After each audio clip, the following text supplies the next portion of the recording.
ماروك أخبار يومية. السلام عليكم ورحمة الله. هذا هو الشاب اللي مشى للسبتة المحتلة وكل شي بدا كيبارطاجي التصاور ديالو بعد ما جبدوا الاسباني الكونت ديالو ديال الانستغرام. ضروري تكون تصادفتوا معاه مع شي منشور كيدوي عليه، حيث اصبح حديث الاسبان منذ 3 ايام وكل شي كيقول هذا لاباس عليه وبغى يحرق. ولكن الحقيقة كانت قاصحة شوية. خونا جمال صدق ساكن غير في الكاريان، ولد ما فحالهمش وبين فيه درويش ومربي وعاطيها غير لونطرينمون ومهلي في صحته وخاطيه البليه والمشاكل. خرج بفيديو كيقول انا رجعت المغرب بخير وعلى خير الحمد لله، والناس اللي قالوا عندي الفلوس والمرسيدس والايفون راني غير ولد الكاريان والحمد لله على كل حال. داكشي كيبقى غير في السوشيال ميديا.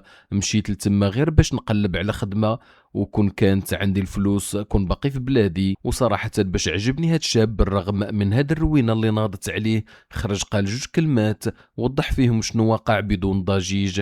الكلام ديالو موزون والهم ديالو هو يلقى خدمة في بلاد ومعزز مكرم حدا والديه. هادو هما الشباب اللي خاصنا نوقفوا معاهم، ما كرهناش نتعاونوا كاملين حتى يوصل صوته باش يعتق راسو ويخدموا شي واحد بصالير محترم. سير اخويا الله يسهل عليك وعلى جميع الشباب المغربي.